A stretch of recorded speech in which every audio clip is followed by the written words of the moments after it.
In 1980, in an apartment in New York, an elderly woman stared out the window. Rita Hayworth, the sexiest woman of the 1940s, the love goddess, the dream of every GI. But that woman no longer remembered anything, not even her own name. Alzheimer's disease was slowly erasing her, and nobody knew. Because her daughter Yasmin was hiding her mother's illness.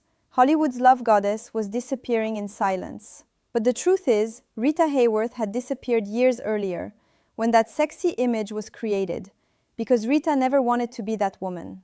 Before we reveal how Hollywood's love goddess lost herself completely, hit subscribe for more tragic, untold stories about icons who were never allowed to be themselves. Rita Hayworth, born Margarita Carmen Cancino, arrived in the world in 1918 in Brooklyn. She was the daughter of a Spanish dancing family. Her father, Eduardo, was a professional dancer. He forced Rita to dance from an early age. But Eduardo wasn't just a teacher. Rita would confess years later her father had abused her, starting at age 12, after dance lessons, at home, constantly. Rita lived in fear, but she couldn't tell anyone because her father controlled her. In 1935, at 17, Rita started dancing professionally in small nightclubs with her father. In those clubs, older men watched her. Eduardo introduced Rita to them. "Dance with my daughter," he'd say. Rita was like merchandise, a product her father was selling. In 1937, film producer Edward Judson saw Rita, and he made her an offer. "I'll marry you. I'll make you a star." Rita accepted because she wanted to escape her father. But Judson was another controlling man. He completely transformed Rita. "Margarita Cancino is too Spanish," he said. "I'll make you Anglo-Saxon." He pushed back Rita's hairline with electrolysis. He dyed her hair from dark brown to fiery red. He changed her name, Rita Hayworth. And Margarita Cancino died. In her place, Rita Hayworth was born. But Rita never wanted this transformation. "I'm not myself anymore," she told a friend. In the early 1940s, Rita began rising in Hollywood. Blood and Sand, You'll Never Get Rich, CoverGirl, all were successful. But the real explosion came in 1946. Gilda. In that film, Rita played a sexy nightclub singer. There was the famous striptease scene. She removed her gloves while singing, put the blame on Mame. America went crazy. Rita Hayworth became a sex symbol. They called her the love goddess. GIs going to war carried Rita's poster. That poster was one of the most famous pin-up photos ever. But Rita hated that image.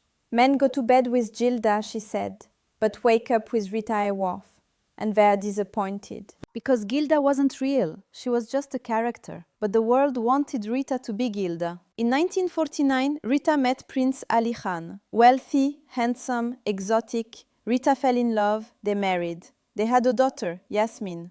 But the marriage was a nightmare. Ali cheated on Rita, constantly, openly. Rita wanted a traditional family, but Ali only wanted a trophy wife. In 1953, they divorced. Rita returned to America with her daughter Yasmin. She returned to Hollywood, but she was no longer the same. She was 34 and Hollywood wanted young faces. Films came, but they failed. Miss Sadie Thompson, Fire Down Below, none captured the old popularity. Rita started drinking heavily, because she wanted to forget her pain. In the late 1950s, Rita's behavior was strange. She forgot her lines. She got lost on sets. Everyone thought it was alcoholism. "Rita Hayworth is drunk," they said. But the truth was much worse. Rita was developing early onset Alzheimer's disease, in her early 40s. But at that time, nobody knew. Alzheimer's wasn't well understood yet. In the 1960s, Rita appeared in a few small films, but her performances were weak. One director said, "Rita seems like she's not there. Her eyes are empty." In 1972, her last film came, The Wrath of God, a small role. Rita couldn't read her lines. They had to retake scenes many times. After that film, Rita never worked again, because she couldn't work anymore. Her memory was going. In the late 1970s, Rita's condition worsened. Her daughter Yasmin tried to care for her mother. But Rita didn't recognize Yasmin. "Who are you?" she'd ask. Yasmin took her to doctors. Diagnosis: Alzheimer's disease. In 1980, Yasmin made an announcement. "My mother has Alzheimer's. She's been sick for years." The world was shocked.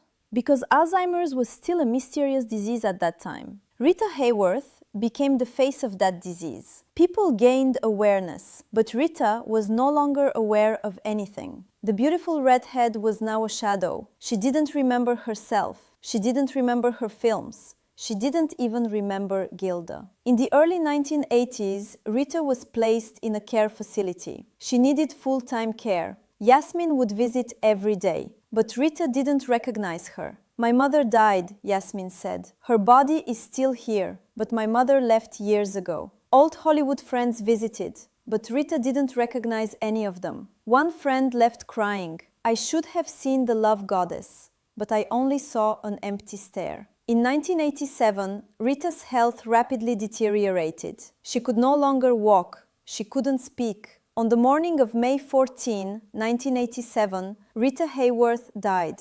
She was 68 years old. Complications from Alzheimer's disease. But in truth, Rita had died years earlier, the day she lost herself. Her funeral was held in New York. A few close friends and family came. Yasmin spoke. "My mother started disappearing long before Alzheimer's. Hollywood made her Gilda, and Gilda killed my mother. Rita wasn't wealthy. All the money she'd earned over the years was gone. Care facilities were expensive. There was no income from Hollywood, because at that time, residuals weren't paid to old stars. Rita Hayworth, the love goddess, died in debt.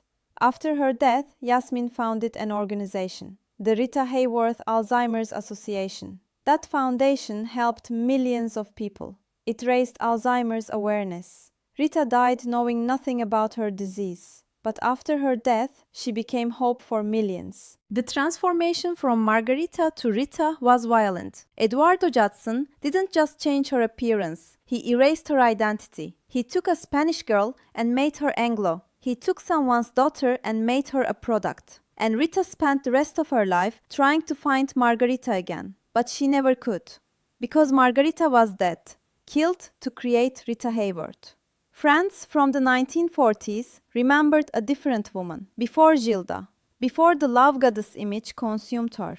They remembered someone shy, insecure, desperately wanting to be liked for herself, not for the image, not for the body, not for Gilda. But Hollywood didn't want the real Rita. They wanted the fantasy. And Rita gave them the fantasy, even though it killed her inside. One co-star later said Rita would finish a scene as Gilda, this confident seductress. Then the director would yell cut, and you'd see her face change. The mask would drop, and underneath was just this frightened woman who didn't know who she was anymore. The marriages were all attempts to escape, to find someone who'd see the real her. But each husband fell in love with Gilda, with the image, not with Rita. Orson Welles, her second husband, once said, "I married a goddess, but there was a real woman underneath that I never got to know, because she didn't know herself." The drinking started as a way to cope, to quiet the voices that said she wasn't good enough, that she wasn't the fantasy everyone wanted her to be. But as the Alzheimer's progressed, people mistook the symptoms for drunkenness. Rita would forget where she was. She'd repeat herself. She'd get confused. "She's drunk again," Hollywood whispered.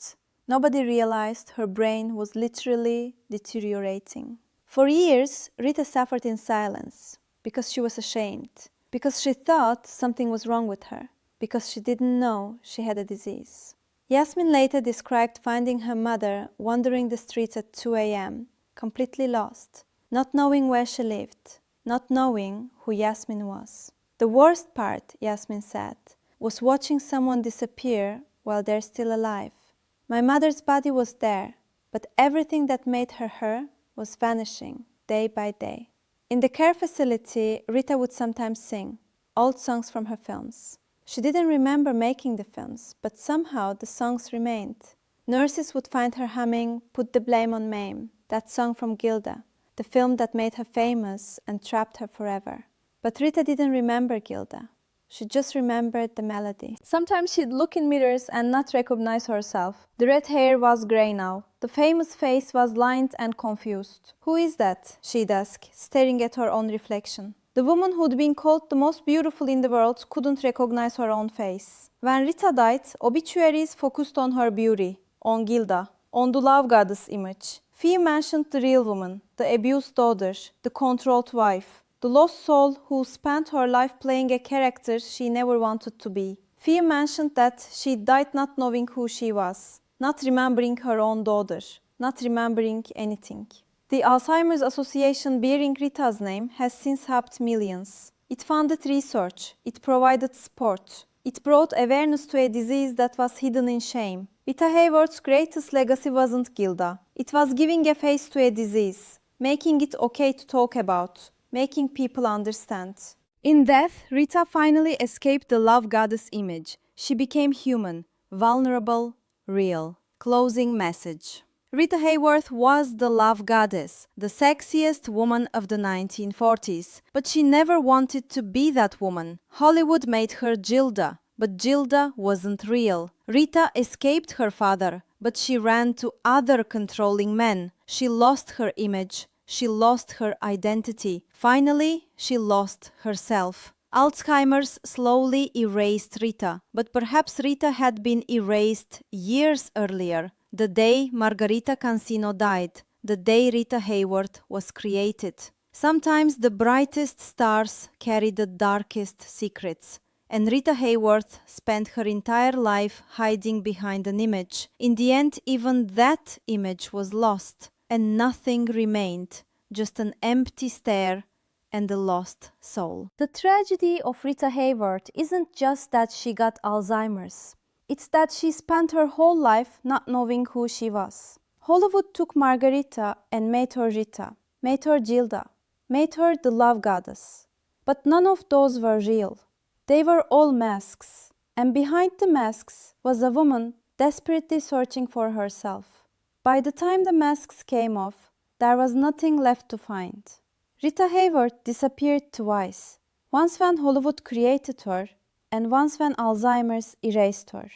And both times, the world only saw what they wanted to see, never the real woman underneath.